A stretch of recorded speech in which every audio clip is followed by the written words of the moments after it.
It's because deliveries of aid are too slow.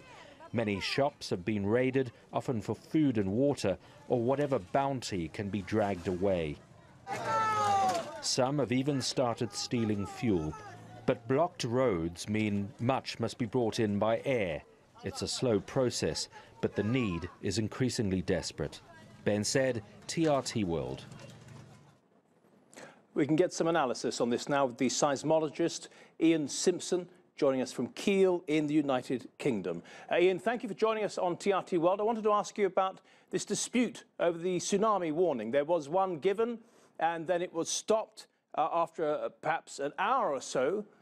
Can you tell us any more about that and what sort of effect that would have had on the outcome?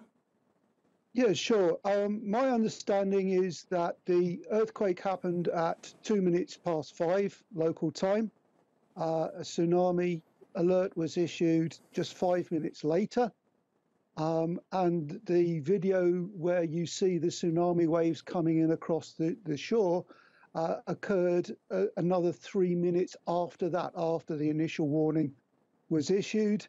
And the warning was only lifted until the tsunami waves were measured at only 6 centimeters high on tide gauges. So there was a tsunami warning in place when that tsunami hit.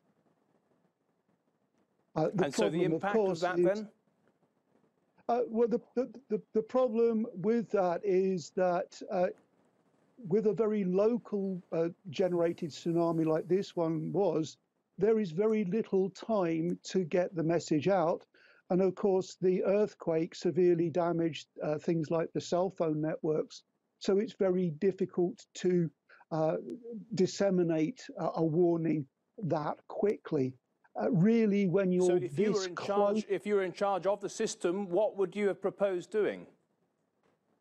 I think that the system actually worked as well as it could have done under the circumstances. When you are that close to a significantly large earthquake like that, then if you're on the coast, actually feeling really strong shaking is effectively your tsunami warning. That if you're close to a coast and you feel a large earthquake, then you really need to get to high ground very, very quickly, just in case there could be a tsunami.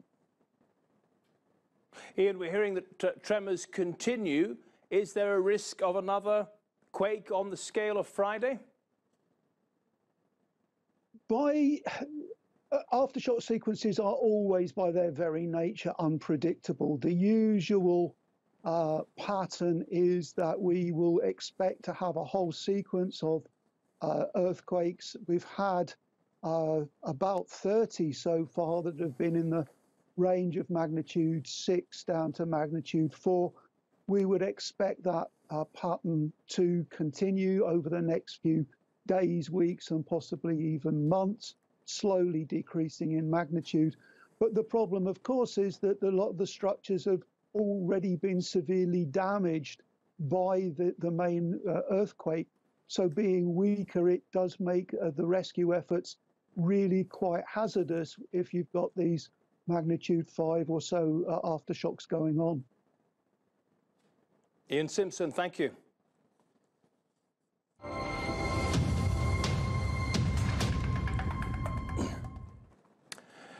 Now, the former UK Foreign Minister Boris Johnson has delivered